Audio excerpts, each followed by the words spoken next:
So hello friends, welcome back to another new video. तो इस video में guys मैं आपको डिटेल में बताऊंगा कि क्या इस साल एमबीए के जो कट ऑफ्स है वो बढ़ सकता है या फिर कम हो सकता है। साथ ही में कई कुछ जो नए रिजर्वेशंस है वो आए हैं, जिसके वजह से गाइज जो सीट डिस्ट्रीब्यूशन है एंड उसका जो रिजर्वेशन की जो डिटेल्स है वो भी अब जो है वो चेंज हो चुके हैं, जिसकी वजह से गाइज अभी ये लग रहा है कि कट ऑफ बढ़ने के जो चांसेस है वो ज़्यादा है। अब ऐसा क्यों है वो भी मैं आपको इस वीडियो में डिटेल में बताऊंगा। साथ ही में पहले ये रिजर्वेशन थे तब सीट मैट्रिक्स कैसा रहता था एंड अब नहीं है, एंड अब जब आएंगे तब सीट मैट्रिक्स में क्या डिफरेंस होगा वो भी हम इस वीडियो में देखेंगे। तो वीडियो पूरा एंड तक देखते रहिए एंड अगर आप इस चैनल पर न्यू हो तो सब्सक्राइब जरूर से कर लेना, ताकि आपको ऐसी एडमिशन से रिलेटेड जो इन्फॉर्मेशन है वो मिलती रहे। तो इस वीडियो में गाइज मैं आपको काफ़ी सारी चीज़ें जो है वो बताने वाला हूँ, तो ध्यान से चीज़ें सुनना ताकि आपको कोई भी जो कन्फ्यूजन है वो ना हो। तो यहाँ पे गाइज मैं रेफरेंस के लिए जो है वो दो इन्फॉर्मेशन ब्रोशर का यूज़ करूँगा। एक है गाइज 2023 का इन्फॉर्मेशन ब्रोशर एंड एक है हमारा लेटेस्ट 2024 का इन्फॉर्मेशन ब्रोशर। अब यहाँ पे गाइज मैंने रिजर्वेशंस का जो डिटेल्स है वो ओपन किया है, जिससे हमें ये समझ में आता है कि कौन से कॉलेज में कौन से कैटेगरी के लिए कितनी जो सीट्स है वो रिजर्व रहती है। तो अकॉर्डिंग टू लास्ट ईयर 2023 में जैसे अपडेट था एंड इसके पहले जैसे चल रहा था, उसके अकॉर्डिंग गाइज ऐसा हमें जो रिजर्वेशन है वो देखने को मिलता था।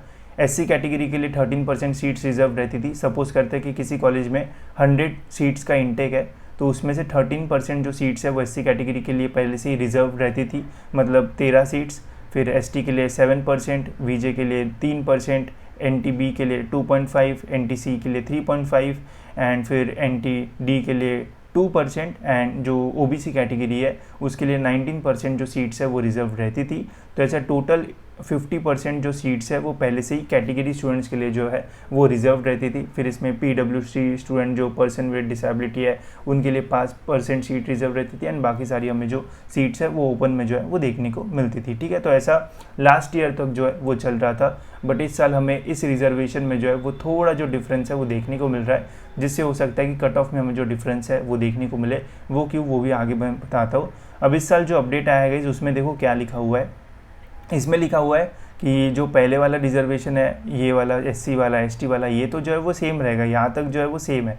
मतलब यहाँ पे 50% जो सीट्स है वो रिजर्व रहेगी कैटेगरी स्टूडेंट्स के लिए। बट अभी यहाँ पे एक और एक्स्ट्रा जो कैटेगरी है वो हमें यहाँ पे जो है वो देखने को मिल रहा है, जिनको रिजर्वेशन जो है वो यहाँ पे दिया हुआ है, जो कि है गाइस यहाँ पे एससी बीसी। ठीक है, एंड यहाँ पे इनको एक्स्ट्रा 10% सीट्स का जो रिजर्वेशन है वो मिला हुआ है। तो टोटल गाइस पहले 2023 में जो रिजर्व्ड कोटा में सीट्स रहती थी वो रहती थी guys 50% of sanction intake, and इस साल के अपडेट के थ्रू गाइस अभी जो पूरा रिजर्वेशन है वो हो चुका है 60%। ठीक है, तो 60% सीट जो है वो पहले से ही जो है वो अब रिजर्व रहेगी कैटेगरी स्टूडेंट्स के लिए, जिसमें हर कैटेगरी के लिए डिफरेंट जो रिजर्वेशन है वो यहाँ पे दिया हुआ है। ठीक है, बट यहाँ पे एक चीज़ ये भी मेंशन है कि in case of SCBC candidate reservation policy will be subjected to decision of honourable high court in related right petitions. ठीक है, तो हाई कोर्ट के डिसीजन के ऊपर ये सारी चीज़ें डिपेंड करेगी। बट अभी तो जैसे अपडेट्स आए हैं तो यहाँ पे तो बोला गया है कि 10% जो रिजर्वेशन है वो एससीबीसी को जो है वो दिया जाएगा। साथ ही में एडमिशन प्रोसेस के दौरान जब रजिस्ट्रेशन हम कर रहे थे मैंने वहाँ पे आपको दिखाया था कि एससीबीसी से भी अप्लाई करने का जो ऑप्शन है वो आ चुका है। तो बहुत सारे स्टूडेंट्स ने एससीबीसी से जो है वो अप्लाई कर दिया होगा, एंड अगर जो भी मतलब कोर्ट का डिसीजन आता है अगर वो सही आता है, जो जैसा भी आता है फेवर में आता है, तो 10% जो रिजर्वेशन है वो एससीबीसी को जो है वो मिल जाएगा। अब इससे होगा क्या गाइस कि जो ओपन की सीट्स है हो सकता है कि वहाँ पे हमें जो सीट्स है वो अब कम देखने को मिले, एंड फिर कट ऑफ्स में हमें जो अच्छे खासे डिफरेंस है वो देखने को मिल सकता है। ठीक है, अब इससे और क्या डिफरेंस आएगा और डिटेल में समझने के लिए गाइस मैं आपको यहाँ पे सीट मैट्रिक्स दिखाता हूँ। ठीक है, अब ये है गाइस हमारा लास्ट ईयर 23-24 का सीट मैट्रिक्स, जिसमें गाइस आप देख सकते हो एमबीए का जो बेस्ट कॉलेज है जेबीआईएमएस, उसका सीट मैट्रिक्स मैं आपको दिखा रहा हूँ। तब भी 120 सीट्स ही है, मतलब 2023 में भी 120 सीट्स ही थी। अब इस साल कितनी आएगी जब हमारा नया सीट मैट्रिक्स आएगा तब हमें पता चलेगा, बट जनरली 120 ही रहेगा, सीट बढ़ने के चांसेस तो कम ही है। ठीक है, अब 120 सीट्स में गाइस आप यहाँ पे देख सकते हो कैप से ही पूरा एडमिशन होता है, कोई मैनेजमेंट कोटा नहीं होता है। महाराष्ट्र के लिए 102 सीट्स पहले से रिजर्व रहती थी, एंड ऑल इंडिया कोटा में यहाँ पे 18 जो सीट्स है वो हमें देखने को मिलती है, जिसमें आप कैट जैट सी मैट एटमा उससे जो एडमिशन है वो ले सकते हो। ठीक है, अब इन 102 सीट्स में गाइस फिर हमें जो रिजर्वेशन के डिटेल्स है वो यहाँ पे आपको देखने को मिल जाएंगे।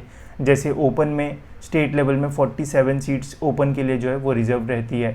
एससी के लिए 13 सीट, जैसे मैंने आपको बोला था 13%, तो 13 सीट्स यहाँ पे है। फिर एसटी के लिए 7, फिर ओबीसी के लिए 19 सीट्स यहाँ पे हमें जो है वो देखने को मिल जाती है। ठीक है, तो ऐसा यहाँ पे पूरा डिटेल में जो है वो दिया हुआ है। ठीक है, बट इस साल क्या होगा कि यहाँ पे और एक कॉलम आएगा, जिस कॉलम में यहाँ पे लिखा रहेगा एससीबीसी, एंड एससीबीसी के लिए यहाँ पे जो रिजर्व सीट्स है वो रहेगी।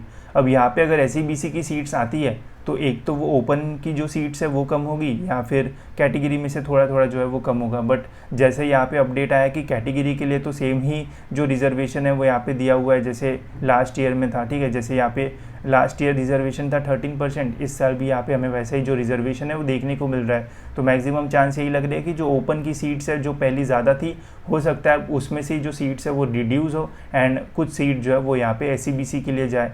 एंड अगर ऐसा होता है तो फिर यहाँ पे अगर सीट्स कम होती है तो इससे तो सिंपली यही समझ में आ रहा है कि अगर ऐसा होता है तो फिर ओपन का हमें जो कट ऑफ है वो और ज़्यादा जो हाई है वो देखने को मिलेगा। जैसे पहले JBIMS का कट ऑफ अब ओपन में पहले ही बहुत हाई जाता था रैंक वाइज भी, वही अभी इस साल जो कट ऑफ है और ज़्यादा हमें जो है वो हाई देखने को मिलेगा, बिकॉज कहीं ना कहीं से जो सीट्स है वो तो कम होगी, ठीक है। अनलेस एंड अनटिल गवर्नमेंट ये बोलता है कि हमने जो 10% रिजर्वेशन दिया है तो जितना रिजर्वेशन SEBC को जाएगा उतनी ही सीट्स हम बढ़ाएंगे, वो होने के भी चांसेस कम लग रहे हैं। तो अगर वैसा होता है तो फिर कट ऑफ में ज़्यादा डिफरेंस नहीं आएगा।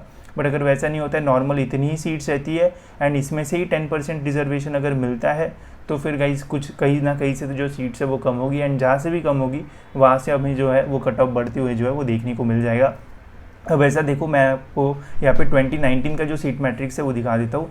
तब जो है वो SEBC का जो रिजर्वेशन है वो रहता था, उसके बाद और कुछ हुआ होगा तो जिसकी वजह से SEBC का जो रिजर्वेशन है वो चला गया था। तो पहले देखो गाइस, SEBC के लिए यहाँ पे पहले से जो सीट्स है वो रिजर्व रहती थी 10%, ठीक है। मतलब पहले 60% सीट कैटेगरी स्टूडेंट्स के लिए रहती थी एंड बाकी सीट्स फिर ओपन में जाती थी। बट कुछ रीजन्स की वजह से ये वाला जो रिजर्वेशन है वो चला गया था, जिसकी वजह से ओपन में जो सीट्स है वो बढ़ गई थी। तो वहाँ पे तब ओपन वालों का जो है वो फ़ायदा हुआ था। बट इस साल जब SEBC फिर से जो है वो अपना वापसी करेगा तो यहाँ पे फिर से जो सीट्स है, जैसे यहाँ पे हमें एक्स्ट्रा देखने को मिल रही है, ये जो सीट्स है वो फिर से हमें जो है वो कम होते हुए जो है वो देखने को मिल जाएगी, ठीक है। अब ये देखो, अकॉर्डिंग टू 2019 जब SEBC का रिजर्वेशन यहाँ पे हुआ करता था तब आप देख सकते हो गाइस ओपन में जो सीट्स है वो थोड़ी कम जो है वो हुआ करती थी, ऑलमोस्ट 35-36 के आसपास जो सीट्स है वो रहती थी। बट जब SEBC का रिजर्वेशन चला गया तब गाइस फिर यहाँ पे ओपन की जो सीट्स है वो ऑलमोस्ट 47 के आसपास जो है वो हो गई थी। तो अब फिर से SEBC ने जो है वो कम बैक कर लिया है, तो हो सकता है गाइस कि यहाँ पे ओपन का अब जो सीट्स है वो फिर से जो है वो कम हो जाए एंड यहाँ पे हमें कट ऑफ्स में अच्छा खासा जो डिफरेंस है वो देखने को मिले। स्पेशली जो बेस्ट कॉलेजेस है वहाँ पे तो अच्छा खासा जो डिफरेंस है वो आएगा एंड और भी वहाँ पे एडमिशन लेने में जो है वो मुश्किल हमें जो है वो हो सकती है। इसके अलावा देखो, और हमें एक अपडेट के लिए वेट करना चाहिए जो रहेगा गाइस हमारा इस साल का सीट मैट्रिक्स। जैसे ही सीट मैट्रिक्स आएगा तो मैं आपको डिटेल में बता दूंगा कि इस साल कितनी सीट्स कौन से कैटेगरी से जो है वो कम हुई है, ताकि आपको डिटेल में इसके बारे में जो है वो और अच्छा से आइडिया आ जाए। बट जितना इन सारी चीज़ों से लग रहा है, एक तो चीज़ कन्फर्म है कि कट ऑफ जो है वो थोड़ा बढ़ेगा ही। साथ ही में इस साल नंबर ऑफ जो स्टूडेंट्स है वो भी ज़्यादा थे, तो number of students 99 percentile 98 percentile में भी हमें थोड़े जो है वो ज़्यादा देखने को मिल सकते, तो उससे भी हमारे कट ऑफ बढ़ने की जो चांसेस है वो ज़्यादा लग रहे हैं, ठीक है। तो होप सो गाइज आपको ये सारी जो चीज़ है वो समझ में आ गई होगी। इसके अलावा गाइज एडमिशन में गाइडेंस अगर आपको चाहिए तो आप हमारी जो काउंसलिंग प्रोसेस है वो भी ले सकते हो, जिसमें हम आपको डिटेल में सारी जो चीज़ें है वो समझाएंगे एंड ये भी बताएंगे कि कैसी आपकी स्ट्रैटेजी रहना चाहिए कैप राउंड्स के लिए, ताकि आपको बेस्ट कॉलेज जो है वो मिल जाए कैप राउंड 1 में ही and CAP round 2 and CAP round 3 में आप जो है वो बेटरमेंट के लिए जाओ एंड और बेटर कॉलेज जो है वो लेने की कोशिश करो। एंड ऐसी बहुत सारी चीज़ें आपको यहाँ पे जो है वो बताई जाएगी, जैसे वैकेंट राउंड में अप्लाई करना चाहिए या फिर नहीं, फ्रीज एंड बेटरमेंट क्या होता है, रजिस्ट्रेशन से रिलेटेड तो हमने सारी जो चीज़ें वो बताई है। इसके अलावा कॉलेजेस की लिस्ट एंड कॉलेजेस की इन्फॉर्मेशन आप कैसे निकाल सकते हो, ये सारी चीज़ें भी यहाँ पे जो है वो बताई जाएगी। तो आप ज़रूर जो है वो काउंसलिंग में जो है वो एनरोल कर सकते हो, यहाँ से आपको काफ़ी हेल्प भी हो जाएगी एंड कोई आपको जो प्रॉब्लम है वो भी जो है वो फेस नहीं करना पड़ेगा। तो लिंक डिस्क्रिप्शन में, वहाँ से आप एनरोल कर सकते हो। एंड इसके अलावा गाइस और जैसे कोई लेटेस्ट अपडेट आता है वैसे मैं आपको टाइम पे अपडेट कर दूंगा, ताकि आप पहले से इन सारी चीज़ों के लिए जो है वो प्रिपेयर रहो एंड आप अच्छे से तरीके से अपने कॉलेजेस की जो लिस्ट है वो बना पाओ, ठीक है। तो फिलहाल इस वीडियो में इतना ही, मिलते हैं गाइस ऐसे ही और एक इन्फॉर्मेटिव वीडियो में।